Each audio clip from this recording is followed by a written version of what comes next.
Isang batang babae ang nagsusunog ng insenso para sa kanyang lola. Bigla isang multo ang lumitaw sa tabi niya. Malumanay na sinabi ng batang babae, umalis ka na. Hindi ako nakikipag-usap sa mga patay.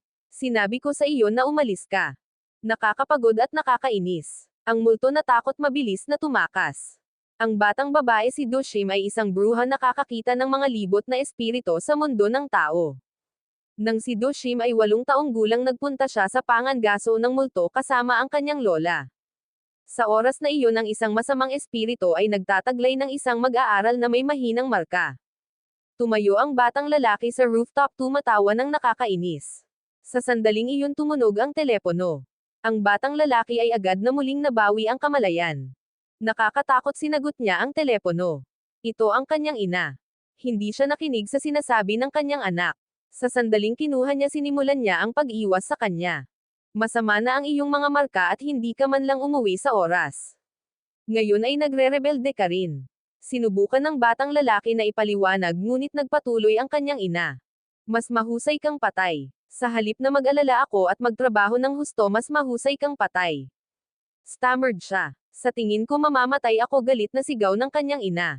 Ikaw brat, ano ang sinasabi mo? Lamang nang makita niya ang kanyang anak na lalaki sa rooftop ay nagsimulang mag-alala siya. Nagpaalam siya sa kanya na bumaba ngunit ang batang lalaki ay kinokontrol na ng masamang espiritu.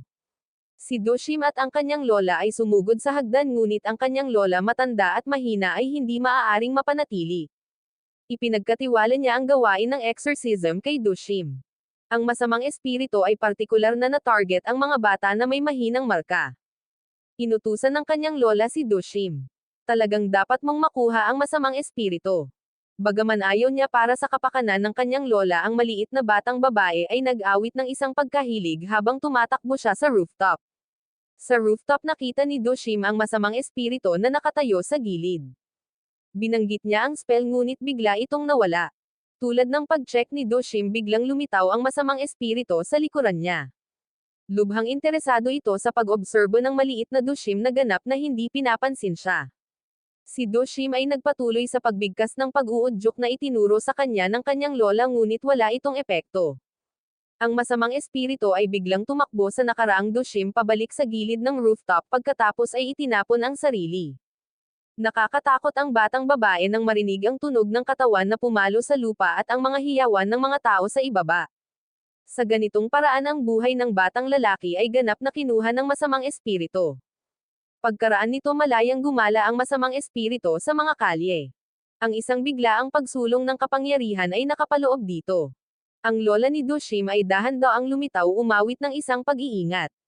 Sinubukan ng masamang espiritu na suhol siya ng pera ngunit hindi siya nahihikayat. Kumuha siya ng isang bag ng tela. Matapos niyang kantahin ang isang serye ng mga incantations, sa wakas ay nagpanik ang masamang espiritu. Bago may seal sa bag sinumpa ito. Si Dushim ang apo mo, kapag siya ay lumiliko ng 18 tiyak na magkakaroon ako ng kanyang katawan at pahirapan siya hanggang sa kamatayan sa pinakamasakit na paraan. Hayaan mo ako. Tiyak na papatayin ko siya. Matapos masunurin ang masamang espiritu, ang lola ay lumingon sa diwa ng batang si Hyunso. Sinabi niya kay Hyunso na magpaalam sa kanyang ina bago umalis. Habang papayagan siyang gabayan siya sa bahay, may biglang lumitaw at sinaksak siya. Nang matagpuan siya ni Dushim, ang kanyang lola ay namamatay nakahiga sa isang pool ng dugo. Sinabi niya na ang masamang espiritu ay nakatakas at nagbabala kay Dushim. Kung ligtas mong maipasa ang iyong ika-18 kaarawan, ang iyong hinaharap ay mahaba at masaya. Pagkatapos umalis ang espiritu ng kanyang lola at si Hyunso. Sumandal si Dushim sa katawan ng kanyang lola na umiiyak sa kalungkutan. Sa isang flash si Dushim ay naka-18. Ito ang pinakamahalagang taon ng kanyang buhay. Sa pamamagitan lamang ng pagtagumpayan sa taong ito ay magiging maayos ang kanyang hinaharap. Hindi nais na maging isang bruha si Dushim ay nagsinungaling sa kanyang ina na nagsasabing hindi niya makita ang mga espiritu. Ngunit ang kanyang ina ay hindi naniniwala sa kanya. Ang kanyang ina ay sakam para sa pera, nagsusumikap para sa yaman sa buong buhay niya. Ginamit niya ang kanyang mga koneksyon upang makuha si Dushim sa prestihiyosong kanta na Young High School. Ngayon nagpunta si Dushim sa kanyang bagong paaralan. Natapos na ng Songyang High School ang mga pagsusulit nito. Inihahatid ng guro ang mga graded paper. Lahat ay sabik na nagtataka kung ang huling lugar ng mag-aaral ay nasa kanilang klase. Sa paaralang ito ang mag-aaral na may pinakamababang grado ay madalas na namatay ng misteryoso. Hindi inihayag ng guro kung sino ang huling. Sa sandaling iyon narinig ng mga mag-aaral ang mga hiyawan. Sa pagtingin sa bintana nakita nila ang isang mag-aaral na tumatalon sa kanyang kamatayan.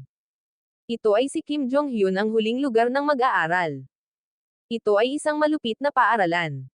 Sa tuwing natapos ang mga pagsusulit ang mag-aaral na may pinakamababang grado ay misteryoso.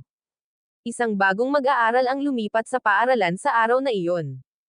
Ang kanyang pangalan ay Do Shim na ipinanganak sa isang pamilya ng mga mangkukulam. Ang guro na nakikita si Do Shim na nakatayo sa pintuan ng silid-aralan ay sinabi sa mga mag-aaral na bumalik sa kanilang mga upuan at inayos na umupo siya sa walang laman na upuan. Nang makaupo siya napansin niya ang isang batang lalaki na tinitigan siya. Ang batang ito ay Woo-soo ang nangungunang mag-aaral sa paaralan. Sa oras na iyon pinag-uusapan ng punong guro sa mga guro kung paano mahawakan ang usapin ng mag-aaral na tumatalon mula sa gusali upang maiwasan ang responsable. Inihayag ng punong guro sa labas ng mundo na ang pagpapakamatay ni Jong-hyun ay dahil sa salungatan sa pamilya at binalaan ang mga guro na huwag hayaang talakayin ito ng mga mag-aaral. Pagkatapos ng paaralan bumalik si Do Shim sa bahay at natagpuan ang multo ng isang batang lalaki sa kanyang silid. Ang batang ito ay si Hyun-soo ang tumalon mula sa gusali. Nang si Do Shim ay 8 si Hyun-soo ay nagmamay-ari ng isang lalaki at binugbog ang kanyang ina. Sa kabutihang palad si Do Shim ay lumitaw sa oras at pinalayas ang espiritu ni Hyun-soo. Ngayon ang ina ni Do Shim ay naghahanap sa lahat ng dako para kay Hyun-soo at nanumpa na huwag patawarin siya. Matapos maging isang multo ang mga alaala ni Hyun-soo ay naging malabo. Naalala niya ang pagkakaroon ng isang ina ngunit hindi niya mahanap ang kanyang pag-uwi. Minsan ay sumang-ayon ang ina ni Do Shim na tulungan si Hyun-soo na hanapin ang kanyang ina ngunit 10 taon na ang lumipas at hindi niya pinanatili ang kanyang pangako. Sa halip inutusan niya si Do Shim.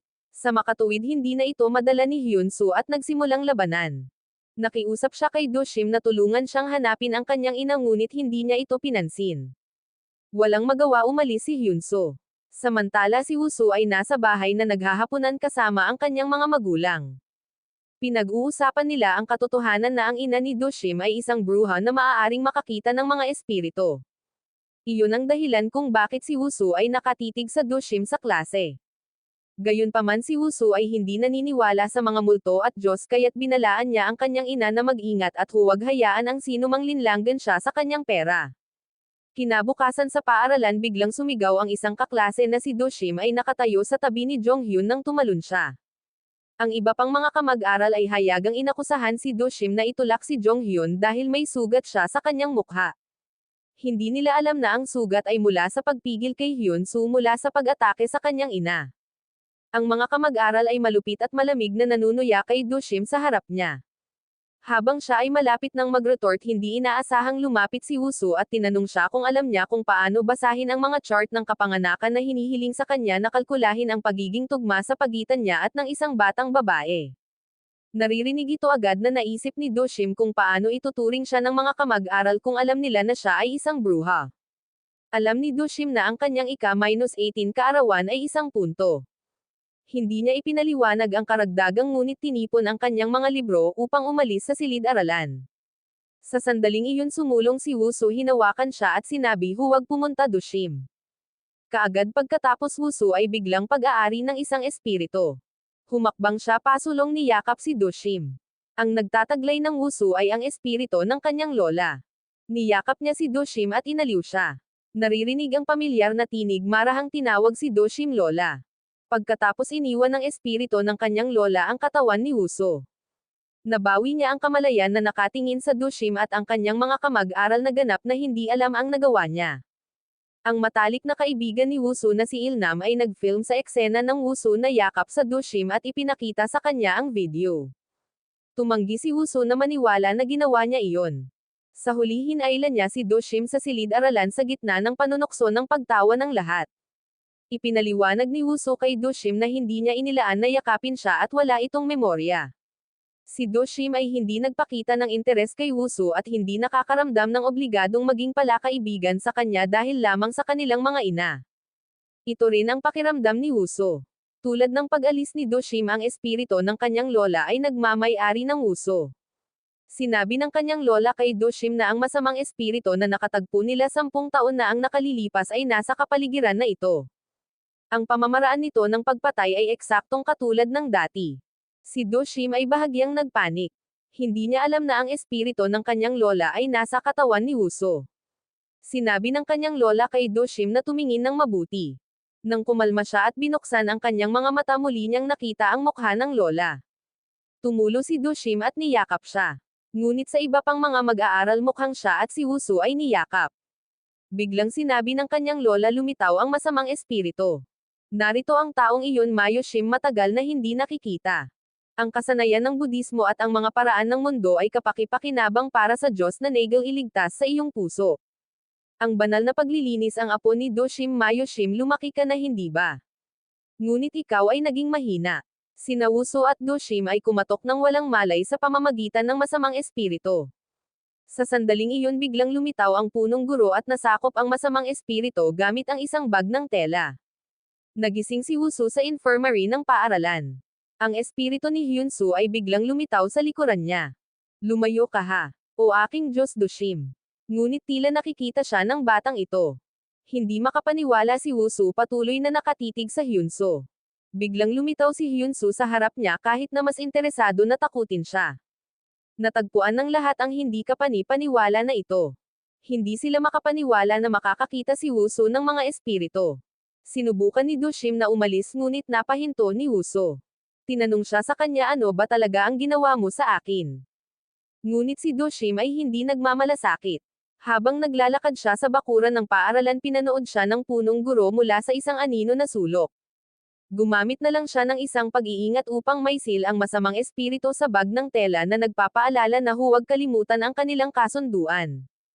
Maaari lamang itong magkaroon ng katawan ng mag-aaral na may pinakamababang marka.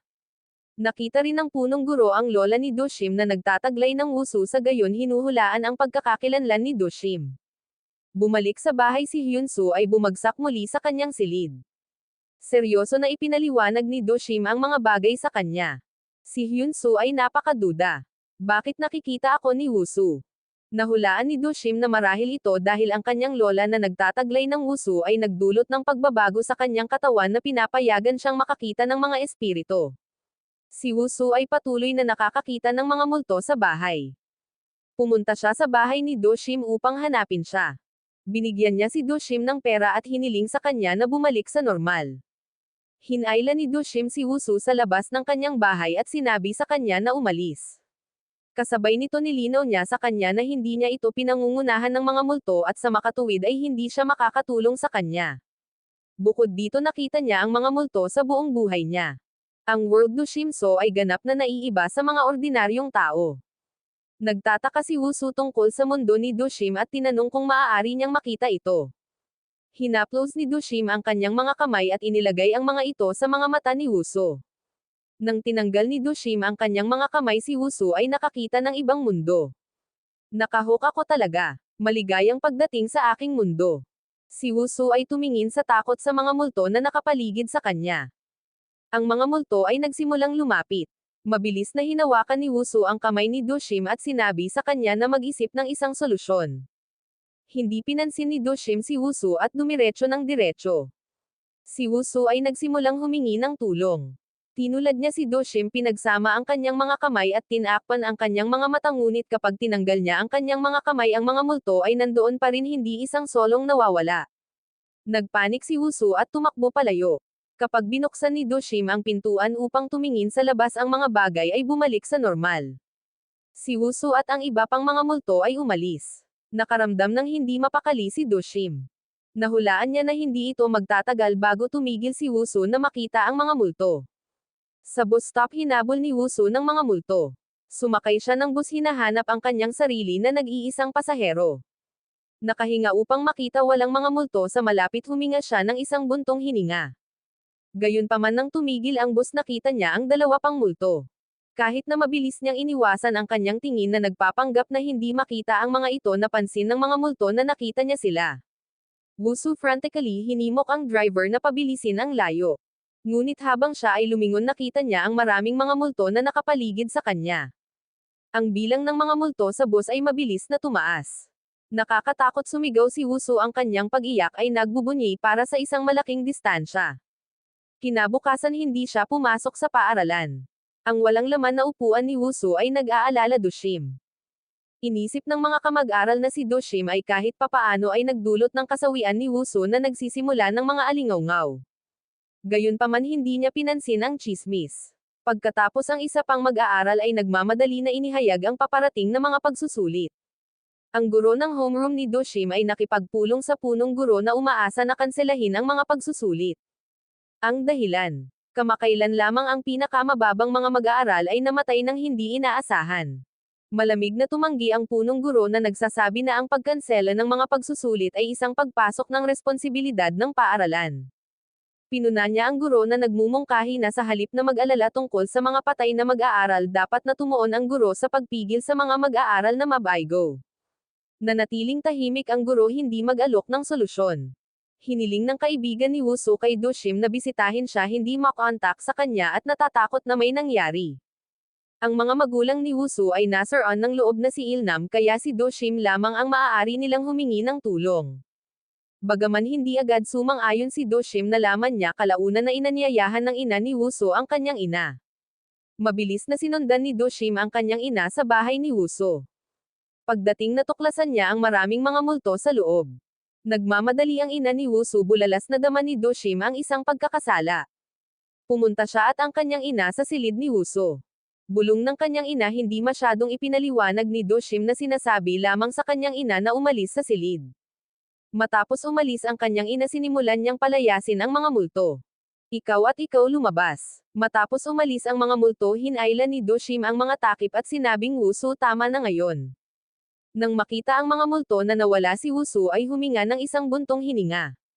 Binigyan siya ni Dushim ng isang talisman na nagtuturo sa kanya na ilagay ito sa kanyang silid. Si Wusu ay nagsimulang makipag-ugnay kay Dushim hindi maisip kung paano niya hinarap ang mga multo. Ipinaliwanag ni Dushim sa una ang mga multo ay palaging mag-abala sa iyo ngunit kung hindi mo pinansin ang mga ito ng ilang sandali mababato sila at umalis. Nagbabahagi din ang mga multo ng impormasyon. Ako ay isang taong multo na hindi gusto kaya iniiwasan nila ako. Naririnig ito tumawa si Wusu. Ipinapaalala niya sa kanya ang paparating na mga pagsusulit idinagdag na kung hindi niya nais na maangkin niya ang kanyang buhay dapat siyang pumasok sa paaralan. Sa pamamagitan ng paghihikayat na ito sa wakas ay ngumiti si Wusu. Naririnig ang pagtawa ng kanyang anak ang mga alalahanin ng ina ni Wusu ay hamupa. Pagkaraan nito kinuha ni Wusu si Dushim sa restoran ng Ilnam upang mag-aral. Mahina ang mga marka ni Ilnam. Malamang na siya ay magtatapos sa oras na ito. Nakita ni Dushim ang diwa ng ama ni Ilnam. Hiniling niya sa kanya na sabihin kay Ilnam na mag-aral ng husto. Sa kauna-unahang pagkakataon na dama ni Dushim na ang nakakakita ng mga multo ay hindi ganap na masama. Pag-uwi ang ina ni Dushim ay tumingin sa isang litrato ng kanyang lola na alala ang mga tagubilin ng kanyang lola upang ilipat si Dushim sa ibang paaralan. Natuklasan ng kanyang lola ang isang masamang espiritu na nakagugulo sa loob ng paaralan. Ang ina ni Dushim ay mahigpit na sumalungat dito natatakot sa kaligtasan ni Dushim. Ngunit iginiit ng kanyang lola na si Dushim lamang ang makitungo sa masamang espiritu at magkakaroon siya ng kapareha. Ito ay naging Wusu ang taong pinili ng kanyang lola na lumaban sa tabi ni Dushim. Ang kanilang karanasan ay mas malapit sa kanila. Pinag-usapan nila ang kanilang naunang yakap. Wusu hindi mapigilan ang kanyang sarili ni yakap ulit siya. Malinaw na niyakap kita ngunit hindi ko naaalala kung ano ang naramdaman nito. Medyo hindi patas iyon hindi ba? Kinukuha ko lang ang memorya ko. Bitawan mo na. Gusto mo bang mamatay? Ako, Wusu ay labis na nasisiyahan na natanto ang kanyang damdamin para kay Dushim. Nanunood ng Wusu na lumakad palayo naramdaman ni Dushim ang isang pagpukaw sa kanyang puso. Ang pagsusulit na ito ay buhay o kamatayan. Ang pagtatapos ng huling sa paaralan ay nangangahulugang isang mahiwaga hindi tiyak na kamatayan. Ang ilang mga mag-aaral na nasobrahan sa pagkabalisa ay namatay mula sa pagkapagod. Ang iba walang kabuluhan sa panganib na katulog sa panahon ng pagsusulit kapag ang guro ay hindi naghahanap. Ginaising ni Dushim si Ilnam na nakaupo sa tabi niya. Ngumiti si Wusu nalulugod sa kanyang pagkilos. Pagkaraan nito nag-usap sina Wusu at Doshim at nagtawanan ng magkasama. Nagpapasalamat siya sa kanyang nakakagising na si Ilnam. Nalaman niya na ang pagkamatay ng hindi pagtupad ng mag-aaral ay hindi pagpapakamatay. Pinaghihinalaan niya ang isang salarin na nakatarget lamang sa pinakamababang mga mag-aaral na ranggo. Hindi inihayag ni Doshim ang katotohanan ngunit ang masidhing alalahanin ni Wusu ay nagulat sa kanya. Sinabi niya sa kanya na ito ay dahil sa mga multo. Dahil nakikita niya ang mga ito na pagtanto niya ang bawat multo na nagbigay ng sariling sama ng loob at galit. Isang gabi binigyan ng talisman Doshim si Wusu ay hindi sinasadyang nahulog sa isang barya. Ang pakiramdam na ang pagtatago ay hindi isang solusyon itinapon niya ang talisman na kaupo upang makinig sa mga kahilingan sa multo. Natuklasan niya na ipinapahayag lamang nila ang kanilang hindi nalutas na mga hinaing. Hindi siya makapaniwala kung paano hindi maisip ang kanilang mga kwento. Matapos makinig sa mga multo ibinahagi ni Wusu ang kanyang sariling kwento. Natuklasan niya ang kanyang damdamin para sa isang batang babae nakakaranas ng pag-ibig sa unang pagkakataon. Siya ay natupok sa pamamagitan ng pananabik hindi sigurado kung ano ang gagawin. Matapos marinig ang kanyang kwento umalis ang mga multo. Ito ay hindi nila malulutas ang kanyang mga problema. Lalo na hindi napagtanto ng mga multo na nagustuhan ng batang babae na si Su ay si Doshim. Sa kanyang pag-uwi mula sa paaralan nakatagpo ni Doshim si Suyang isang kaklase na palaging nag-aalsa sa Wusu isang katotohanan na kilala sa lahat mula nang dumating si Doshim. Nag-aalala si Suyang.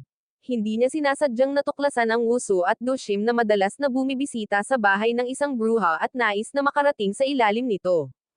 Inilaan ni Doshim na itago ang kanyang pagkakakilanlan bilang isang bruha ngunit ang hindi inaasahang hitsura ng kanyang ina ay nakalantad sa kanya. Si Suyang ay nakipagkasundo kay Doshim. Kung tumigil si Doshim sa paghabol kay Wusu panatilihin siyang lihim ni Suyang. Kinabukasan nagbago ang saloobin ni Doshim kay Wusu. Siya ay naging malamig at malayo. Si Wusu ay lubos na nalilito. Ang pagbisita sa lugar kung saan namatay kamakailan ang isang kaklase nakita ni Doshim ang mga bloodstains sa lupa na alala ang araw na nahulog ang mag-aaral sa gate ng paaralan. Si Doshim ay hindi nagmamalasakit noon. Ngunit ngayon ang espiritu ng mag-aaral ay nagsalita sa kanya na nagsasabing ayaw niyang mamatay. Pagkatapos ang kanyang espiritu ay unti-unting nilamon ng isang masamang nilalang.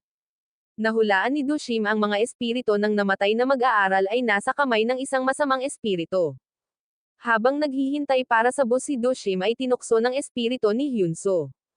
Nakakainis sinabi niya sa kanya na mawala.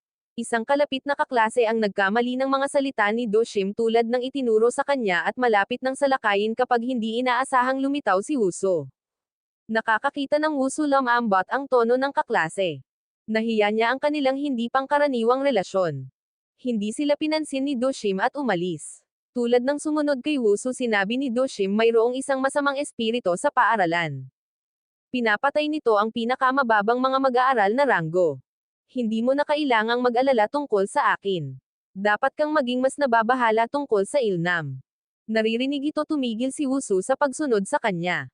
Nang gabing iyon hindi mapigilan ng Wusu ang pag-text Doshim. Nais niyang makilala at pag-usapan ang mga bagay. Habang papunta na siya lumitaw si Suyang sa kanyang bahay. Hindi siya pinansin ni Wusu at umalis. Suyang hinulaan na makikita niya si Doshim nagbanta sa kanya binabalaan siya na huwag pukawin siya. Hindi nag-iisa si Wusu ay nagpatuloy sa kanyang paglalakbay. Galit hiningi ni Suyang si Doshim mismo. Tinanong ni Wusu si Doshim tungkol sa masamang espiritu. Sinabi niya sa kanya na walang paraan upang mahuli ito. Inaasahan lamang nila na ang tao sa huling lugar ay hindi isa sa kanilang mga kaibigan. Kinabukasan sa paaralan alam ng lahat na si Doshim ay isang shaman. Walang tigil silang tinanong sa kanya ang kanilang tono na puno ng pangungutya at panunuya. Alam ni Doshim na si Suyang ay nasa likuran nito. Nang pumasok ang guro sa silid-aralan mabilis na bumalik ang lahat sa kanilang mga upuan. Ang mga resulta ng pagsubok ay naipost at si Ilnam ay nasa huling lugar. Sinimulan ni Wusu na mag-alala ngunit tila walang pag-aalala si Ilnam. Pagkatapos ng paaralan si Wusu ay humarap at kinurot si Ilnam pagkatapos ay sinabi sa kanya na magmadali pabalik sa silid-aralan upang makuha ang kanyang mga libro at umalis sa campus. Sa sandaling iyon ang punong guro ay nagbubukas ng isang pintuan na sakop sa mga talismans pag-ungol oras upang kumain. Ang masamang espiritu pinalakas sumabog at ang punong guro ay ngumiti ng masama. Ang espiritu ay sumugod patungo sa Wusu at Ilnam. Natakot Wusu tahimik na tumawag Dushim. Dahil ang Ilnam ay huling sa mga ranggo ng paaralan ang masamang espiritu ay dumating para sa kanya. Tulad ng Wusu frantically hinayla si Ilnam palayo si Dushim ay nag-awit ng isang pag-iingat at dumating sa oras lamang. Ang espiritu ay hindi pinalayas ngunit lamang ang baluktot mismo. Dushim at Wusu flanked Ilnam pinoprotektahan siya. Sinabi ni Dushim kay Wusu na ang espiritu ay muling lumitaw sa lalong madaling panahon at kapag nangyari ito dapat na agad niyang hilahin si Ilnam patungo sa gate ng paaralan. Nag-aalala si Wusu tungkol sa pag-alis kay Dushim upang labanan ang nag-iisa ngunit naramdaman niya na mas magiging kaguluhan siya. Nang muling lumitaw ang espiritu sumigaw si Dushim tumakbo. Hindi siya tugma para dito. Kahit na ang kanyang mga incantations ay hindi mapigilan ang mga pag-atake nito. Pinangunahan ni Wusu si Ilnam sa labas ng paaralan. Ang punong guro hindi nais na magdulot ng kaguluhan mabilis na hinayla ang isang bag ng tela at hinahanap ang espiritu. Tumakbo sina Wusu at Ilnam hanggang sa hindi na sila tumakbo nagtatago sa isang garahe sa ilalim ng lupa. Bago nila mahuli ang kanilang hininga nahuli ang espiritu. Patuloy silang tumakas. Ang espiritu ay biglang nagmamay-ari ng isang tao. Tumakbo sila sa isang elevator at frantically isinara ang mga pintuan ngunit ang espiritu ay nagjam ng paa nito pinilit ang daan sa loob at pag-atake sa kanila. Ang paglilinang sa sarili na ito ay nakikinabang sa mga Diyos at nakakatipid sa puso ng mga tao. Linisin ng mga Diyos ang puso. Ito ba ay wala sa pagkakaibigan o awa? Paano magiging kaibigan ang nangungunang mag-aaral sa huling lugar ng mag-aaral? Manahimik ka. Kahit na hindi kita papatayin masasaktan ko pa rin ang mga taong pinapahalagahan mo. Isinara ng espiritu ang mga pintuan ng elevator naghahanda na kunin ang buhay ni Ilnam. Sa huling sandali dumating si Shim at pinilit ang mga pintuan na buksan. Nakakakita ng Dushim pinakawalan sila ng espiritu. Sa pag-aakalang nag-iisa siya pinaglaruan nito ang kanyang pagmamataas. Sumagot ba si Shim na hindi siya nag-iisa? Sa likuran niya lumitaw ang maraming mga espiritu. Nakakakita ng mga espiritu sa likuran niya ang masamang espiritu ay nagsimulang makaramdam ng isang flicker ng takot. Hindi nila binigyan siya ng isang pagkakataon upang magbago ngunit sumulong pasulong naglulunsad ng isang direktang pag-atake. Inagaw ni Wusu at Ilnam ang pagkakataong tumakas. Matapos silang makatakas ang mga pintuan ng elevator ay sumara na tinapakan ang masamang espiritu sa loob ng iba pang mga multo. Ang Wusu at Dushim ay tumulong sa Ilnam sa kalye. Nang makita na ang masamang espiritu ay hindi hinahabol sa kanila huminto sila upang magpahinga. Dahil ang pagkakakilanlan ni Shim bilang isang shaman ay ipinahayag si Wusu ay labis na nag-aalala. Sinubukan niyang aliwin siya. Sa ngayon ibinalik ni Dushim si Ilnam sa kanyang bahay na naniniwala na ito ang pinakaligtas na lugar. Isinalaysay niya ang pag-target ng masamang espiritu ng pinakamababang ranggo na mag-aaral kay Ilnam ngunit ganap niyang hindi naniniwala ang kanyang kwento. Noon lang ang masamang espiritu ay nahuli sa kanila nakarating sa bahay ni Shim. Bigla isang puwersa ang material na nagbubuklod sa masamang espiritu. Ito ay naging punong guro na dumating at nag-aawit ng isang pagkahilig.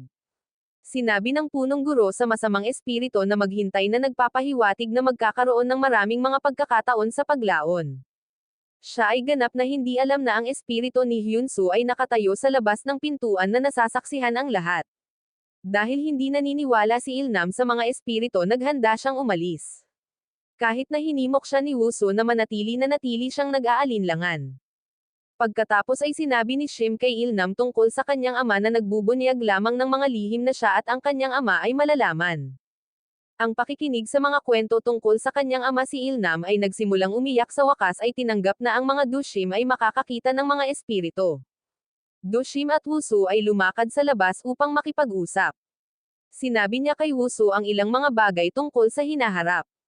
Una niyang inilaan namang ulol sa kanya sa pamamagitan ng pagpapanggap na mahuhulaan ang hinaharap ngunit sineseryoso ito ni Wusu tinanong kung siya ang kanyang kinabukasan.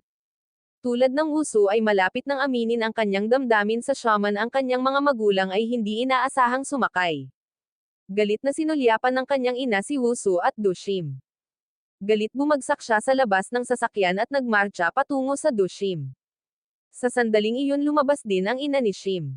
Inakusahan ng ina ni Wushu na si Dushim at ang kanyang ina na sadyang nakakaakit sa kanyang anak. Palagi siyang nakatingin sa ina ni Shim. Malamig na tinanggal ni Shim si Wushu at ang kanyang ina. Samantala si Ilnam na nagtago mula sa masamang espirito sa loob ng bahay ni Shim ay lumabas sa labas. Humingi siya ng tawad na gawin si Shim at ang kanyang ina. Nahihiya siya na ang ina ni Wushu ay dumating dahil sa kanya at sa kanyang pangangailangan na itago mula sa masamang espirito. Pakiramdam niya ay hindi na niya maipapataw ang mga ito at nagpaalam bago umalis. Habang sumakay si Wushu sa kotse kasama ang kanyang mga magulang, ang kanyang ama ay patuloy na pinatay ang kanyang ina dahil sa paglapit sa isang shaman. Pinahiya rin niya si Wushu dahil sa pakikipagkaibigan sa isang masamang mag-aaral. Galit tinanong ni Wushu sa kanyang ama kung tatanggihan siya sa kanya dahil sa pagkakaroon ng hindi magandang marka. Kailangan pa bang sabihin? Sagot ng kanyang ama, nakakagulat na Wushu.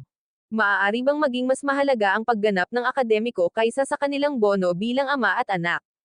Siya ay tila malamig at walang puso bilang isang masamang espiritu. Labis na may galit at nasaktan, hiniling ni Wushu na palayain sa kotse. Ang kanyang mga magulang ay walang pagpipilian kundi upang sabihin sa driver na huminto.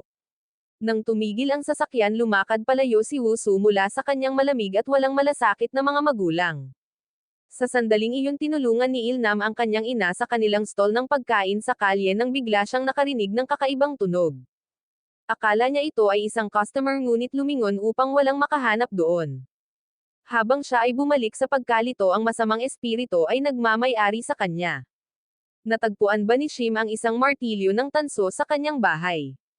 Naalala niya ang kanyang lola na ginagamit ito upang mag-ehersisyo ng masasamang espiritu noong siya ay bata pa.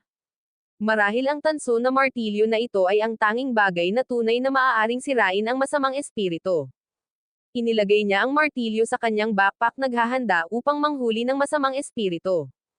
Ang kanyang ina na nakikita ang paglutas ni Dushim nag-aalala tungkol sa kanyang kaligtasan. Pinayuhan niya siya na huminto na nagsasabing walang magpapahalagahan sa kanyang mga pagsisikap. Habang nakikipag-usap sila, biglang nakatanggap si Shim ng isang tawag mula sa Wushu. Sinabi niya sa kanya na may iniwan siya sa paaralan at bumalik upang makuha ito. Agad na sumugod sina Shim at Wushu sa paaralan. Si Ilnam na ganap na naabutan ng masamang espiritu ay nawala ang lahat ng pakiramdam ng sarili.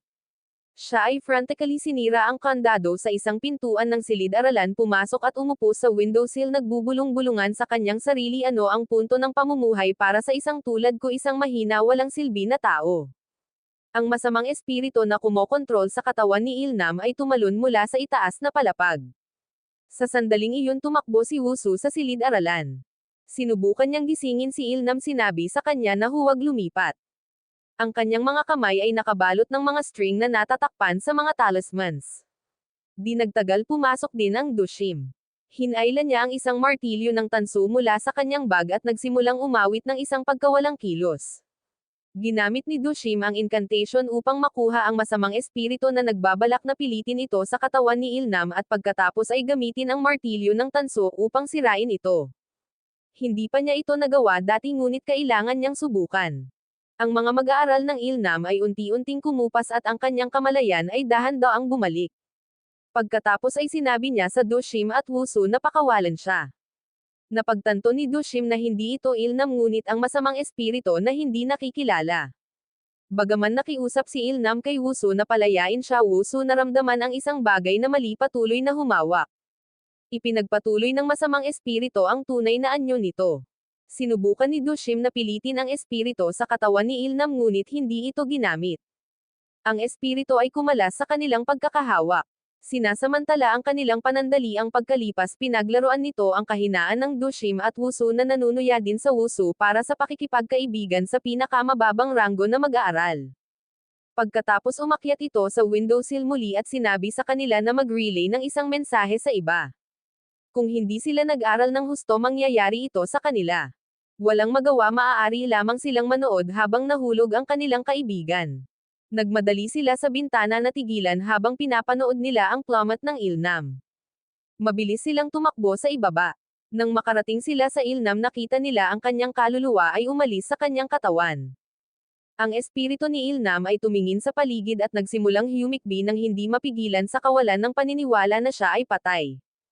Tumakbo si Dushim sa katawan ni Ilnam at natuklasan ang kanyang puso ay matalo pa rin. Nagmamadali si Wusu nagsasagawa ng mga compression ng dibdib at hinihikayat ang Ilnam na mabuhay. Ang masamang espiritu na malapit sa pag-ungol sa pangungutya. Kailangan nilang dalhin kaagad sa ospital. Sa sandaling iyon lumitaw ang espiritu ni Hyenso. Sinabi niya sa kanila na kailangan nilang dalhin si Ilnam sa ospital sa loob ng 5 minuto. Pagkatapos nito ang kanyang kaluluwa ay hindi na makakabalik sa kanyang katawan. Nagpanik biglang nag-isip ng isang plano. Hiniling niya kay Hyenso na magkaroon ng katawan ni Ilnam na nangangako na tulungan siyang hanapin ang kanyang ina. Sumang-ayon si Hyenso. Pumasok siya sa katawan ni Ilnam na mabilis na naupo. Nakakakita ng isang kalapit na motorsiklo sumugod si Hyenso at sumakay sa kanyang sarili sa ospital. Naglibot siya sa ospital nang hindi nagsabi ng isang salita na nakakagulat sa mga doktor. Natagpuan ni Hyenso ang isang walang laman na kama na higa at pagkatapos ay iniwan ang katawan ni Ilnam. Matapos umalis ang espiritu ni Hyenso nagsimulang damyugo ang mga sugat ni Ilnam. Nang makita ito agad na sinimulan ng mga doktor ang paggamot sa kanya. Dumating sa ospital ang Dushim at Wusu. Si Wusu ay napuno ng galit na alala ang kanyang mga kamag-aral na pinatay ng masamang espiritu. Ang kanyang galit ay hindi mapigilan. Sinabi niya sa Dushim na kailangan nilang mahuli ang masamang espiritu na ito at maghayganti sa kanilang mga kamag-aral. Maaga kinabukasan dumating ang punong guro sa paaralan at natuklasan ang lock na nasira ng masamang espiritu kasama ang dugo sa lupa. Kainahinala nagpunta siya sa gusali ng pagtuturo at tumakbo sa Dushim ang guro ng homeroom na bumababa. Ang punong guro ay mahinahon na bumati sa kanya walang kamalayan na siya ay nagmamay-ari ngayon ng masamang espiritu. Nakikita ito ang punong guro ay natakot. Ang masamang espiritu ay nagsimulang salakayin siya. Nagulo ako. Ano ang sinabi mo? Ang ilalim na feeder na ito. Nagulo ako sa oras na ito. Lahat ito ay dahil sa batang babae na iyon Gadushim. Dahil sa batang babae na iyon. Alam ko ito. Kailangan nating patayin ang Gadushim. Ang kanyang kaluluwa ay dapat nakabilang sa akin. Huwag makagambala sa aking negosyo. Mabilis na ginamit ng punong guro ang isang talisman upang pigilan ang masamang espiritu at pagkatapos ay sumigaw ng isang spell upang masuso ang espiritu sa isang supot. Tumawag siya ng Dushim sa kanyang tanggapan. Nandoon din si Wusu. Ang Dushim ay hindi lamang kailangang harapin ang masamang espiritu kundi pati na rin sa mga magulang ni Wusu at ang punong guro na nagpalaki sa kasamaan. Sa sandaling iyon pumasok si Wusu sa silid at tumayo sa tabi ng Dushim.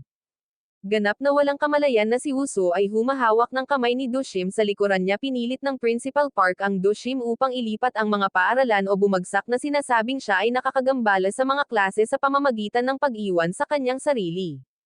Nagsalita si Wusu na nagpapahayag na nagawa niya ang parehong bagay sa tabi ng Dushim nangangahulugang dapat din siyang palayasin o sapilitang ilipat. Tumanggi si Dushim na tanggapin ang parusa ng punong guro.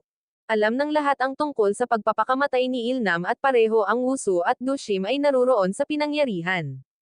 Sinusubukan nilang gawin ang hitsura ng Dushim na parang nagkasala at si Wusu ang biktima na sinasabing tinakot siya sa kanya. Galit tumayo si Wusu nais na kumuha ng buong responsibilidad. Ang Principal Park na nais na itago ang pagkakaroon ng masamang espiritu na inilaan upang mapanatili ang Dushim sa paaralan at iligtas siya sa espiritu. Gusto na niya ng isang dahilan upang maaliw ang ina ni Wusu. Noon lang ang ina ni Dushim na natapos ang trabaho at nang walang oras upang magbago ng damit nagmamadali sa paaralan. Inilaan niyang protektahan ang Dushim ngunit hindi inaasahang tumakbo sa ina ni Wusu. Pinaglaruan nila ang ina ni Dushim at ipinagbigay alam sa kanya ang desisyon ng punong guro. Sa puntong iyon ang ina ni Dushim ay nakaramdam ng ginhawa. Bigla ang kampanilya na dinala niya ay chimed. Tumunog lamang ito kapag malapit na ang isang multo. Dinala siya ng kampanilya sa isang silid. Nakakaramdam ng isang kakilakilabot na presensya sa likod ng pintuan ang ina ni Dushim ay tumakas sa takot. Nakakakita ng kanyang ranggo ng 101 nadama ang Dushim. Hinanap niya si Wusu upang makipag-usap. Dati siyang naranggo muna sa kanyang nakaraang paaralan ngunit ang kanyang pagganap ay bumagsak mula sa paglilipat. Nag-aalala si Wusu tungkol sa kaluluwa ni Ilnam. Sinabi sa kanya ni Doshim na ang Hyunsu ay nakatago ng kaluluwa ni Ilnam at tanging si Hyunsu ang nakakaalam sa lokasyon nito. Upang maiwasan ang masamang espiritu na magkaroon ng sinuman, kailangan nilang hanapin ang Ilnam. Kailangang mahuli nila ang masamang espiritu sa lalong madaling panahon upang mabuhay muli si Ilnam. Upang maaliw ang masamang espiritu, ang Principal Park ay naka-schedule ng isa pang pagsusulit. Ang isang babaeng mag-aaral na si Ekyang ay nakaupo sa banyo na naghahanda na magpakamatay. Alam niya na siya ay ranggo sa huli sa pagsusulit na ito. Sa tuwing may pagsusulit, ang mga nasa ilalim ay hindi nakatakas sa kamatayan. Nakakatakot na magdurusa siya sa parehong kapalaran na dama ni Ekyang na hinihimok sa desperadong panukalang ito. Sa sandaling iyon nagsalita si Doshim mula sa labas, matatag na nagsasabi na ang Ekyang ay hindi mamamatay. Nagulat si Ekyang na ang Doshim ay dumating na hinahanap siya. Mas maaga nang naghihintay si Ekyang nang bus nandoon din si Doshim. Napagtagumpayan ng kanyang takot sa kamatayan, si Ekyang ay naglabas ng Doshim. Kahit na ang mga kamag-aral, si Ekyang ay madalas na pinaglaruan at kinutya ang Doshim. Matapos ang pag-outburst ni Ekyang, dumating si Wusoo, naramdaman na may mali. Sinundan ni na Doshim at Wusoo si Ekyang. Akala ni Ekyang ay walang katiyakan si Doshim. Matapos umalis si Doshim, naghanda si Ekyang na gupitin muli ang kanyang mga palso. Bigla narinig niya ang dalawang tinig na nakikipag-usap, hinihimok siyang mabuhay. Nang buksan ni Ekyang ang pintuan, wala siyang nakita sa labas. Kasunod ng mga tinig, napansin niya ang isang comic book sa kanyang backpack. Ito ay nag-uusap ng mga karakter sa kanyang comics. Nais nila siyang mamuhay ng magandang buhay dahil kailangan nila siya. Nanlaki ang mga mata ni Ekyang sa sorpresa. Pinupunasan ang luha niya, lumabas siya sa labas kung saan naghihintay ang Doshim at Wusoo. Sinabi ni Doshim kay Ekyang na maraming tao ang nais na mabuhay siya. Alam ang pag-ibig ni Ekyang para sa mga comics. Sinabi ni Doshim na kung ang Ekyang ay nagtitiyaga sa taong ito, siya ay magiging isang sikat na webcomic artist. Pagdinig ng mga salita ni Doshim, sa wakas ay natagpuan ni Ekyang ang pagganyak na mabuhay. Ang kanyang saloobin sa Doshim ay nagbago. Tiniyak ni Wusoo si Ekyang na wala ng ibang mamamatay sa paaralan. Desidido silang ibalik ito sa bahay ni Doshim upang matugunan ang multo ni Hyunsu. Si Hyunsu ay nagsalita sa kanya ng gabing pinatay si Ilnam. Sa harap ng kanyang bahay, nakita ni Hyunsu ang isang tao na hinahabol ang masamang espiritu, at kahit na binabanggit ang isang pagkahilig upang malutas ito. Nakaramdam siya ng pamilyar sa tao, ngunit hindi niya maalala kung sino ito. Nagsign si Doshim na Hyunsu upang sundin ang kanyang mga tagubilin na naniniwala na maaaring makatulong ito sa kanya na mabawi ang kanyang memorya. Nang pumasok si Doshim sa kanyang bahay, natagpuan niya ang mga lubid at talismans kahit saan. Ang kanyang ina ay huddled sa isang sulok, nanginginig sa takot. Nakakakita ng takot na estado ng kanyang ina, sumigaw siya, "Ina!" Hinikayat siya ng ina ni Doshim na ilipat kaagad ang mga paaralan na sinasabi na ang lugar ay hindi lamang pinagmumultuhan ng isang masamang espiritu, kundi pati na rin ng maraming iba pang mga umiiyak na kaluluwa. Kinabukasan sa paaralan, naalala ni Doshim ang mga sinabi ng kanyang ina. Nang makita si Wusoo na natutulog sa kanyang mesa, hindi niya ito ginaisang, ngunit bumaba ng mag-isa kasama ang kanyang telepono. Natuklasan ni Doshim ang isang pintuan na sakop sa mga talismans. Sa pag-alis niya, narinig niya ang tawag ng isang multo. Matapos tumayo doon sandali, na sobrahan Doshim na nanghihina.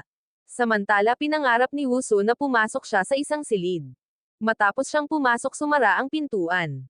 Pinahit niya ang flashlight ng kanyang telepono at nakita ang mga multo ng lahat ng kanyang mga kamag-aral na pinatay ng masamang espiritu. Nanlaki ang mga mata ni Wusoo sa kakilakilabot. Hindi siya makapaniwala sa nakikita niya. Kahit na mas nakakagulat ay ang pagkakaroon ng ghost ng Doshim, ang babaeng gusto niya. Mahinang tumawag si Wusoo, "Doshim." Pagkatapos bigla siyang nagising. Lahat ito ay naging isang bangungot. Mabilis na lumingon si Wusoo upang tumingin sa upuan ng Doshim at natagpuan itong walang laman. Sa sandaling iyon, ang Doshim ay pinahihirapan ng mga pag-iyak ng masamang espiritu. Tulad ng pagkahilo niya, dumating si Wusoo at nahuli siya. Matapos mabawi ang kamalayan, sinabi ni Doshim sa Wusoo na ang silid ay naglalaman ng mga multo ng kanilang mga patay na kamag-aral. Naalala ni Wusoo ang kanyang bangungot.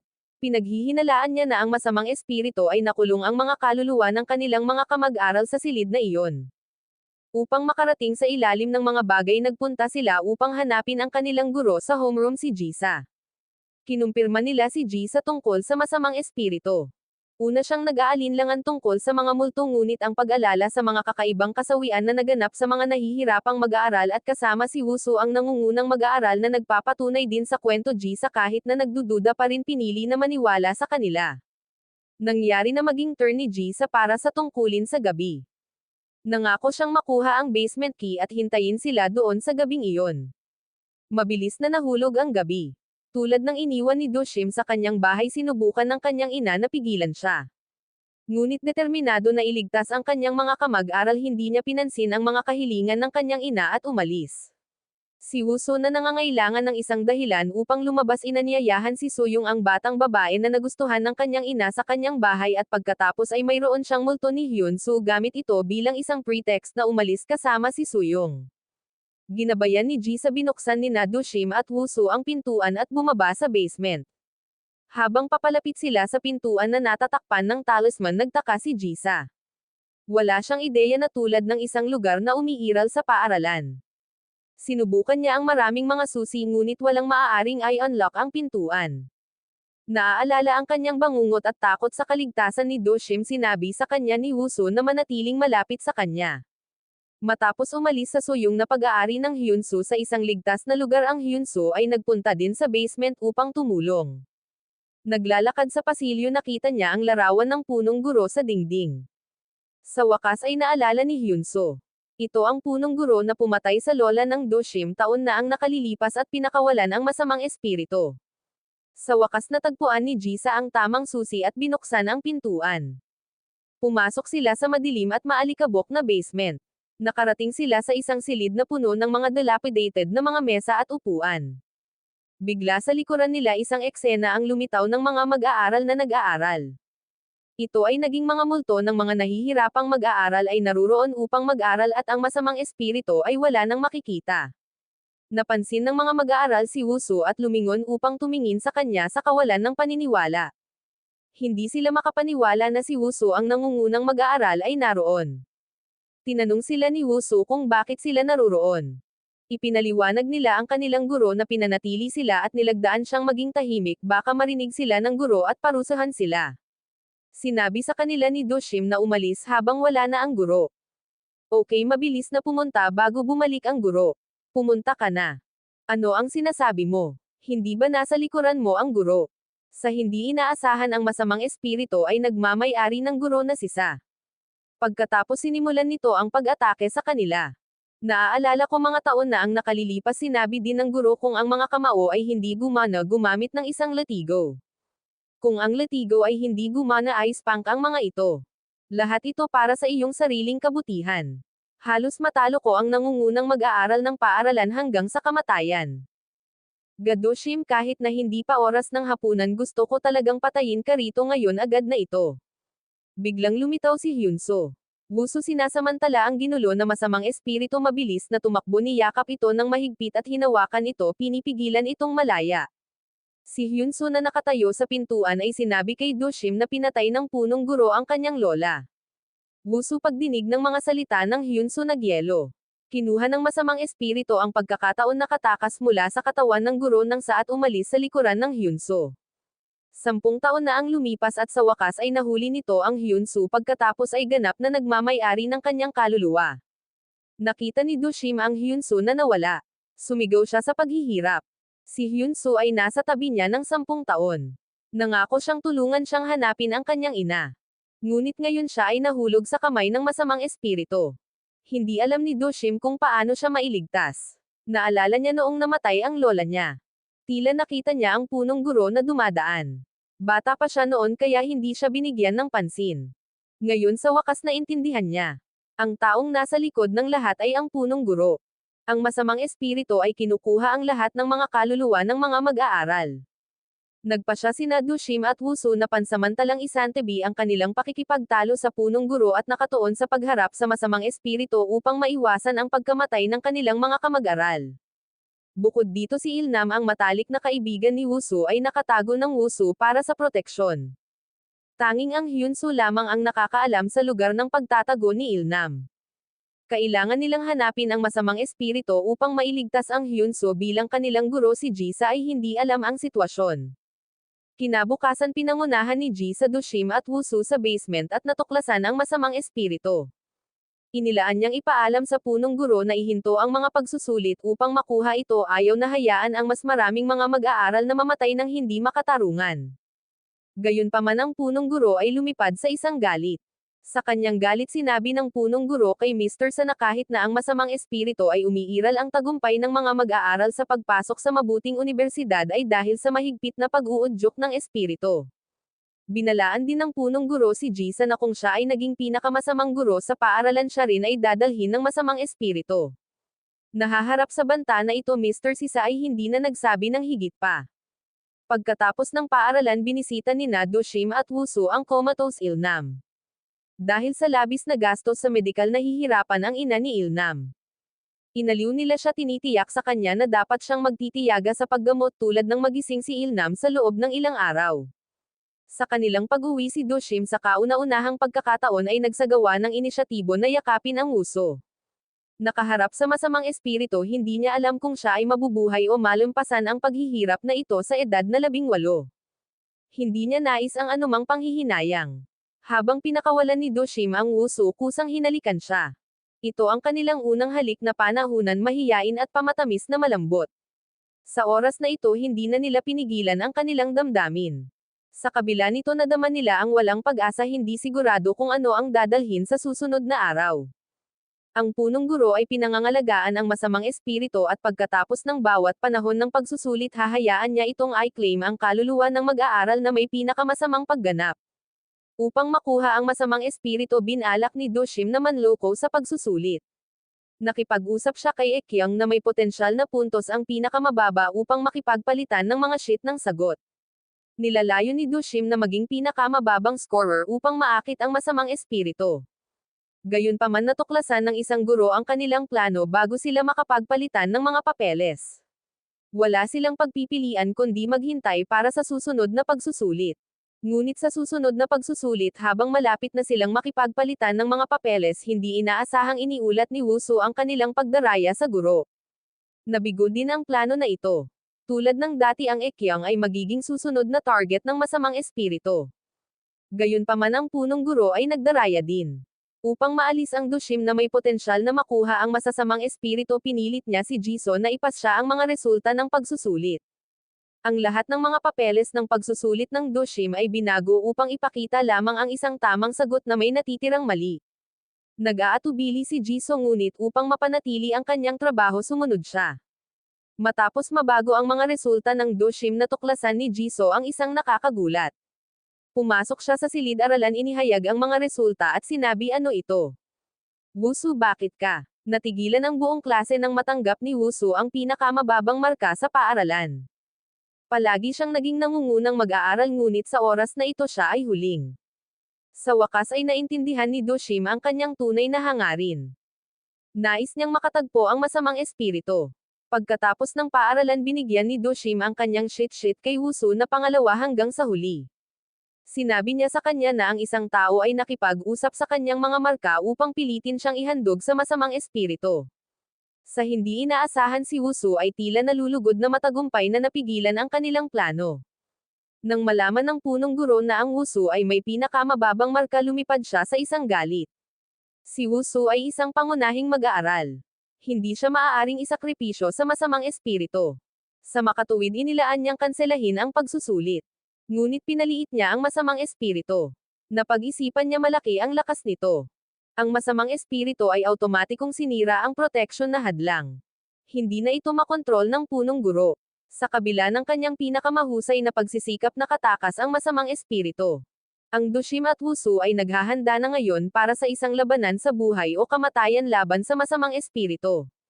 Ang ina ni Dushim ay nakakabit ng maraming mga talisman sa kanilang mga damit upang maprotektahan sila mula sa pag-atake ng masamang espiritu. Habang naghahanda sila, biglang sumugod si Ekyang. Ang kanyang pagkilos na alisin ang talisman mula sa kanyang damit ay nagpukaw ng hinala. Ang Dushim at Wusu ay nakaramdam ng isang maliit na awkward. Ngunit hindi naiisip ni Ekyang ito, simpleng nagsasabi na nais niyang tulungan silang talunin ang masamang espiritu. Si Suyong na may crush sa Wushu ay sumali rin sa kanila. Sinabi ni Ekyong kay Suyong tungkol sa masamang espiritu. Nag-aalala tungkol sa Wushu, nais din ni Suyong na lumahok. Sumang-ayon si Do-shim, naniniwala na talagang kailangan nila ng tulong. Pansamantalang binuksan niya ang kanilang mga yin at yang mga mata para sa kanila na pinapayagan silang makita ang masamang espiritu at binigyan sila ng mga talismans na ilagay sa paligid ng paaralan na nagtuturo sa kanila na protektahan ang kanilang sarili. Nagsimula ang labanan. Pinangunahan ni Do-shim ang Wushu, ang taong gusto niyang harapin ang masamang espiritu na nag-target sa mga mag-aaral na may pinakamababang marka.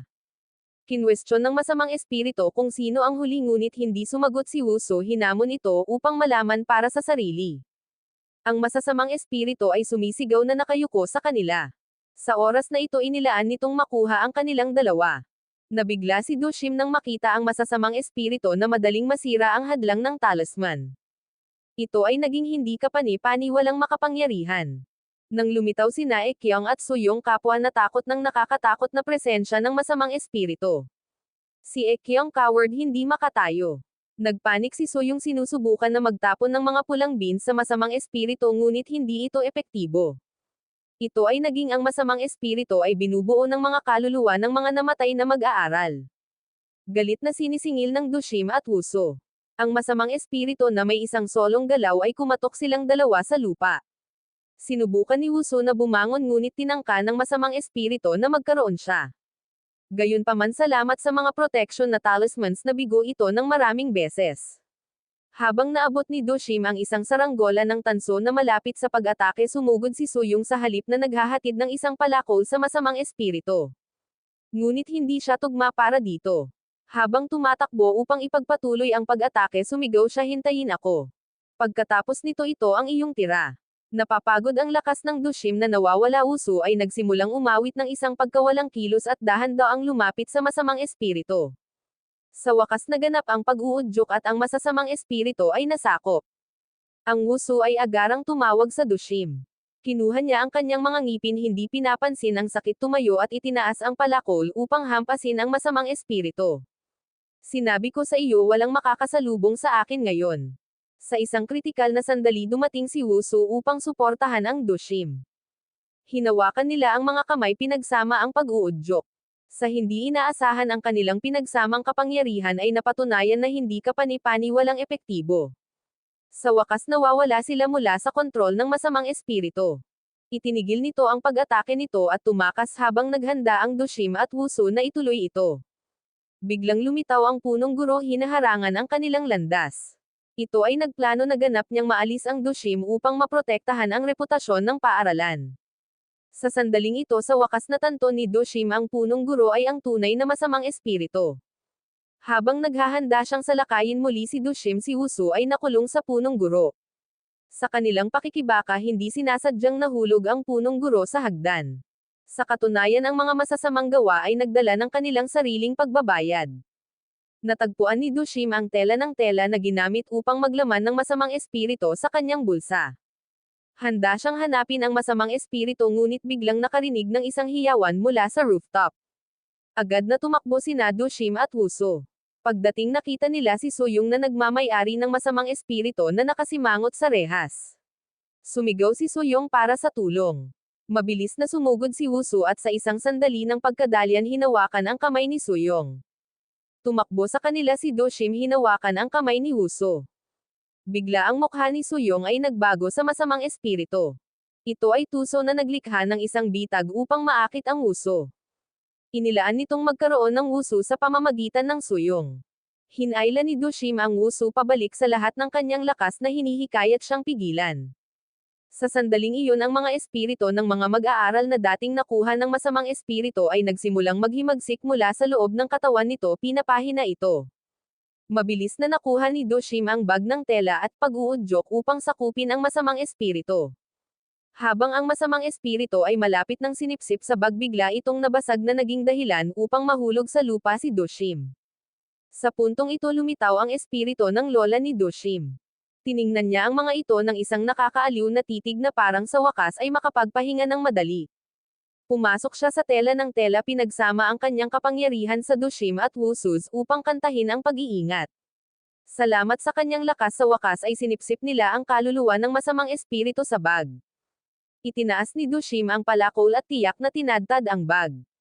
Sa wakas ang masamang espiritu ay ganap na nawasak. Pagkaraan nito muling lumitaw ang espiritu ng kanyang lola na nagbid sa Dushim at Wusupalam. Bago umalis inutusan niya ang kanyang apo na mamuhay ng isang mapayapang buhay na puno ng magandang kapalaran. Pinangunahan niya ang mga espiritu ng mga mag-aaral na wala mula sa mundong ito. Naisave din si Hyunso. Inihayag niya na ang kaluluwa ni Ilnam ay nakatago sa libingan ng lola ni Dushim. Ngayon salamat sa mga signal ng kamay na itinuro sa kanya ni Dushim na alala ni Hyunso ang paraan sa pag-uwi.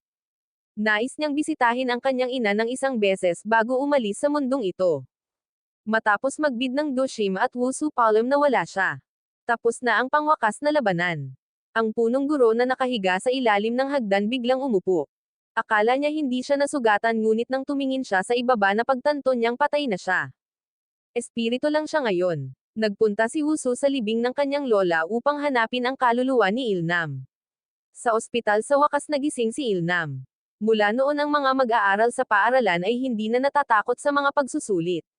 Ang nakamit na pang-akademiko ay hindi magdidikta sa kanilang buong buhay. Ang buhay na buhay hanggang sa buong nang walang panghihinayang ay sapat na para sa isang mapayapang pag-aral.